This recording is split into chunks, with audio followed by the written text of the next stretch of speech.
नमस्ते भाइयों, क्या हालचाल है आप सबके। और आप सबको गुड मॉर्निंग। थोड़ी वॉइस ख़राब आ रही होगी क्योंकि माइक ख़राब हो चुका है, शायद भारी भारी हो रही होगी। मैंने देखा कल का वीडियो में आ रही थी, मैंने माइक ऑर्डर कर दिया, कुछ दिन लगेंगे तो थोड़ा एडजस्ट कर लेना। और वॉइस थोड़ी भारी आ रही है, वॉइस तो आ रही है, पर आपको मुझे कमेंट करके बताना कि पहले जैसे वॉइस है या वॉइस में चेंज है, क्योंकि माइक मुझे तो ख़राब लग रहा है। आप लोग कमेंट करके बताना। देखो, कुछ बच्चे पूछ रहे हैं सर इंटरप्रिटेशन कैसे पढ़ें, क्योंकि कोई बताने वाला है नहीं और इंटरप्रिटेशन में कोई इतना फोकस भी नहीं करते।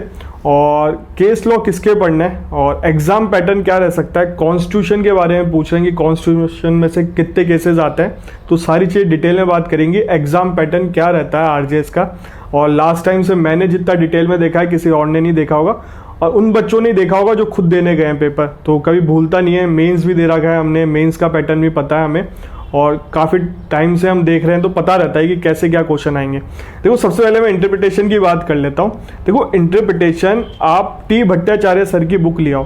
टी भट्टाचार्य सर की बुक ले आना, ऊपर से पढ़ना है आपको, टाइटल्स, डेफिनेशन, डिटेल में नहीं जाना।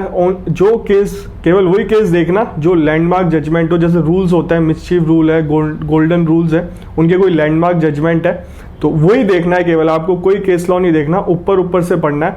अगर आप बुक नहीं लेके आना चाहते तो इंटरप्रिटेशन की एमसीक्यू वाली बुक लेके आ जाना। मैं वीडियो चला रहा हूँ दोनों का, ये एमसीक्यू है, इसमें बहुत सारे क्वेश्चंस है, आप देख सकते हो 100 से ऊपर क्वेश्चन होंगे। अगर आप इसको भी पढ़ के चल जाओगे, प्री की बात कर रहा हूँ मैं, इसको भी पढ़ के चले जाओगे तो आपका काम हो जाएगा इंटरप्रिटेशन का। इसमें से क्वेश्चन ही आएंगे, इससे बाहर क्वेश्चन नहीं जाएंगे इंटरप्रिटेशन, क्योंकि इंटरप्रिटेशन जितने भी क्वेश्चन है इस बुक में है एमसीक्यू में। कोई सी भी एमसीक्यू की बुक ले लेना, शॉप पे जाना, आपकी जो इच्छा है वो खरीद लेना, आपके ऊपर है। देख लेना, अच्छे खासे क्वेश्चन हो उसमें, 100 से 150 से ऊपर क्वेश्चन हो, सॉल्व बुक हो, आप सॉल्व कर लेना, क्योंकि अभी ज़्यादा समय है नहीं आपके पास, बहुत ज़्यादा कोर्स है, आपको कवर भी करना है। तो ये आपको मैं एक शॉर्टकट बता रहा हूँ इंटरप्रिटेशन का, इससे बाहर क्वेश्चन नहीं आएगा इंटरप्रिटेशन का। एमसीक्यू की बुक ले आना, ठीक है। नहीं तो टी भट्टाचार्य की बुक ले आना, वो आपको मेंस में भी काम आएगी, ऊपर से आपको पढ़ना है। और हिंदी वालों के लिए मुझे आइडिया नहीं है, हिंदी में आती हो टी भट्टाचार्य सर की बुक तो आप खरीद लेना, मुझे पता नहीं हिंदी में आती कि नहीं आती। हिंदी में कोई और बुक आती हो इंटरप्रिटेशन की, वो ले लेना। ऊपर से पढ़ना है आपको, डिटेल में नहीं जाना, और केवल लैंडमार्क जजमेंट देखना है, जैसे रूल्स के हैं, मिसचीफ, गोल्डन रूल, उनके ही जजमेंट देखने हैं। देखो, माइनर एक्ट में आपको केस लॉ पे इतना फोकस नहीं करना। कोई मेजर जजमेंट आया हो, लैंडमार्क जजमेंट हो किसी का, वो केवल आपको देखना है। जैसे डोमेस्टिक वायलेंस में कुछ है लैंडमार्क जजमेंट, तो उसके देख लेना आप, नहीं तो आपको माइनर एक्ट्स में जजमेंट नहीं देखने। केवल माइनर एक्ट पढ़ के जाना है, नोट से पढ़ के मत जाना, साफ बोल रहा हूँ, किसी के नोट से पढ़ के मत जाना। बेयर एक्ट से पढ़ना, बेयर एक्ट की लैंग्वेज याद होनी चाहिए आपको। लैंग्वेज में से भी क्वेश्चन आता है कि ये लैंग्वेज है क्या इस सेक्शन में या नहीं है, तो। और एविडेंस एक्ट में शैल, मे का ध्यान रखना। Evidence act, contract act, TP act में आपको इलास्ट्रेशन मिलेंगे, वो भी पढ़ के जाने हैं आपको। कुछ नहीं छोड़ना, सब पढ़ना है बेयर एक्ट का, चाहे कोई सा भी एक्ट हो, माइनर हो चाहे मेजर हो, सब पढ़ के जाना है आपको।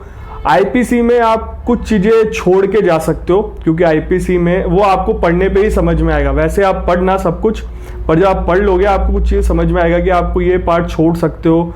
और ये क्योंकि उसमें बहुत सारे पनिशमेंट दे रखे हैं, हर किसी के पनिशमेंट पूछते नहीं है, तो मेजर पनिशमेंट याद रखने हैं आपको। मर्डर के बहुत सारे हैं, जैसे रॉन्गफुल रिस्टेन, और ये बहुत सारे मिसचीफ के हैं या थीफ के हैं पनिशमेंट, ऐसे याद रखने हैं आपको। जो मेजर पनिशमेंट जो इंपॉर्टेंट है, आपको डेफिनेशन भी याद रखनी है, उसमें लैंग्वेज आ सकते हैं, तो इस चीज़ का ध्यान रखना है। इलास्ट्रेशन तीनों के पढ़ना है आपको।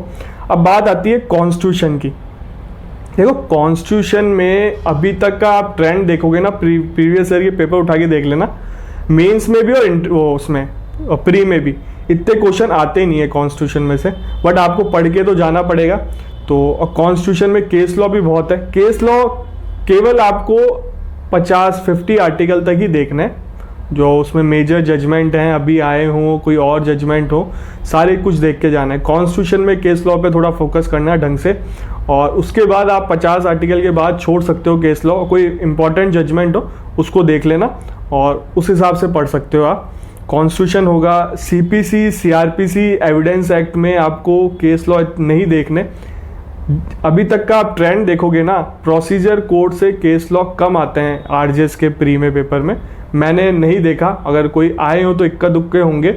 प्रोसीजर कोड मतलब जो भी सीआरपीसी है, सीपीसी है, इनमें से केस लॉ बहुत कम आते हैं। एविडेंस एक्ट के लैंडमार्क जजमेंट आपको देखना है, और कोई लैंडमार्क जजमेंट हो, अभी आया हो, पहले के हो, उन चीज़ का ध्यान आपको रखना है और सारी चीज़ ढंग से पढ़ना। सीआरपीसी, एविडेंस एक्ट, और लास्ट टाइम माइनर एक्ट से ज़्यादा क्वेश्चन आए थे प्री में, माइनर एक्ट पे ज़्यादा फोकस किया था। हो सके इस बार मेजर एक्ट पे फोकस कर लें, कुछ कहा नहीं जा सकता। देखो हाई कोर्ट का दिमाग कोई पकड़ नहीं सकता, और हम जितनी बार भी आप देखोगे लास्ट टाइम के पेपर, उन्होंने अपना ट्रेंड को फॉलो नहीं किया, मतलब चेंज ही रहा है एग्जाम पैटर्न। इस बार कुछ आपको नया ही एग्जाम पैटर्न देखने को मिलेगा।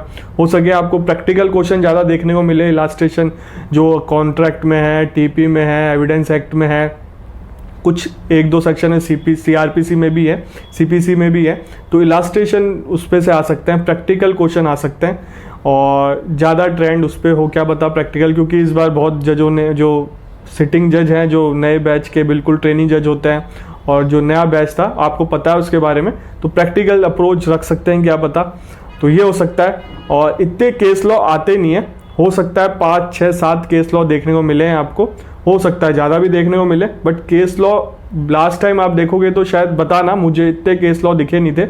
और आपको बेस्ट चीज़ बताता हूँ, देखो बेस्ट चीज़ ये है, हिंदी इंग्लिश पे फोकस कर लेना ढंग से। हिंदी इंग्लिश इतनी हार्ड आती नहीं है आरजेएस में, और जैसे जेएलओ और जो एपीओ में जितनी हार्ड लैंग्वेज होती है ना हिंदी इंग्लिश की, इतने हिंदी इंग्लिश आएगी नहीं हार्ड। ग्रामर की बात कर रहा हूँ, अगर आपके ग्रामर के रूल्स याद है आपको हिंदी इंग्लिश के, तो आप हिंदी इंग्लिश स्कोर अच्छा कर सकते हो। 30 में से 30 लाते हैं बच्चे हिंदी इंग्लिश में, ये बात ध्यान रखना। किसी के 29 आ जाते हैं, 25 से ऊपर लाते हैं। बहुत ऐसे बच्चे होंगे इनके 25 से ऊपर आएंगे हिंदी में, और कई ऐसे बच्चे होंगे जैसे 30 में 30 आएंगे।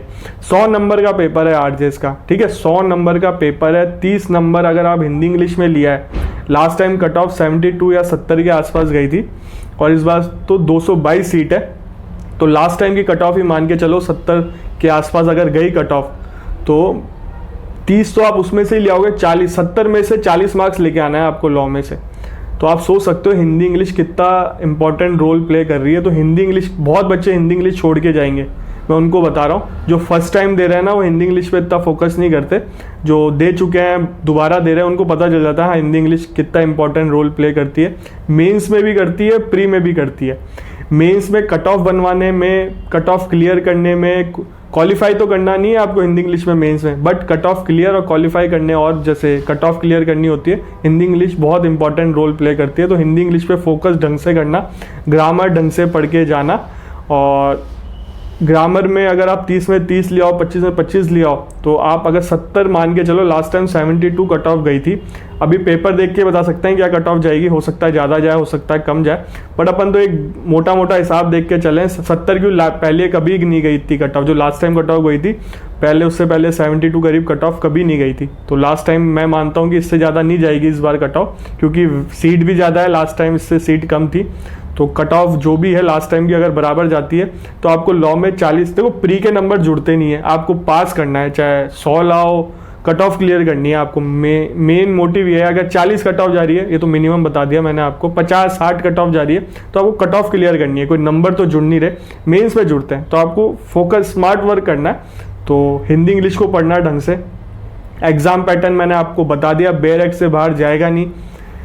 इंटरप्रिटेशन की आप एमसीक्यू की बुक ले आना, भी आपका ज़्यादा टाइम बचा नहीं है, उसके क्वेश्चन पढ़ जाना, 100 से 150 क्वेश्चन होंगे, उससे बाहर इंटरप्रिटेशन से क्वेश्चन आएगा नहीं। टी भट्टाचार्य की बुक ला सकते हो, तो टी भट्टाचार्य सर की बुक ले आना, ऊपर से पढ़ना, डेफिनेशन पढ़ना और रूल्स को याद रखना। उसी में आपको लीगल मैगजीन भी मिल जाएगी, 100 से 150 करीब, वो भी पढ़ सकते हो आप, तो उनको पढ़ के चले जाना। माइनर एक्ट आपको ढंग से पढ़ना है, मेजर एक्ट ढंग से पढ़ना है। कॉन्स्टिट्यूशन में से इतने क्वेश्चन आते नहीं है, तो इस चीज़ का ध्यान रखना। तो पहले इन चीज़ों को निपटाना, शायद कॉन्स्टिट्यूशन शायद आप एंड में कर लेना, क्योंकि कॉन्स्टिट्यूशन में से इतने क्वेश्चन अभी तक आए नहीं है। तो अगर जो आप, ऐसा होता है कि बच्चों का कोर्स पूरा नहीं होता तो कुछ छोड़ना भी पड़ता है, तो इस थोड़ा देख दाख के करना। प्रीवियस ईयर के पेपर देखो कैसे पैटर्न आते हैं क्वेश्चन के, तो आपको काफ़ी हेल्प मिलेगी। वीडियो अच्छा लगा हो तो लाइक करना, चैनल को सब्सक्राइब करके जाना। इस चैनल पे लॉ से रिलेटेड ही वीडियो आते हैं, लॉ की वैकेंसी कहीं पे भी आए, सिविल जज की वैकेंसी कहीं पे भी आए, मैं बताता हूँ, टाइमली अपडेट देता हूँ आपको। अभी एपीओ की अपकमिंग वैकेंसी कौन कौन सी है, यूके में है, उत्तराखंड में है, यूपी में है, बिहार में है, कितनी वैकेंसी करीब है, उस पर मैंने वीडियो बनाया, आप देख सकते हो जाके। दिल्ली में पैनल एडवोकेट की वैकेंसी आई है, उस पर वीडियो डाला है मैंने, वो भी देख लो जाके। एक तरीके से एपीओ की वैकेंसी है वो, और पैनल जॉब मिल जाए तो बहुत बढ़िया रहता है। तो देख लो वो वाला वीडियो पे जाके। और इंस्टाग्राम आईडी आ रही है, कोई क्वेश्चन हो फिर भी हो आपके मन में डाउट, मुझे मैसेज कर देना। बहुत चीज़ें पता होती हैं कि बताना होता है बट भूल जाते हैं वीडियो बनाते वक्त। फिर भी आपके मन में कोई क्वेश्चन हो मुझे मैसेज कर देना, मैं रिप्लाई कर दूंगा मुझे जैसे समय मिलेगा। आपसे मिलेंगे अब अगले वीडियो।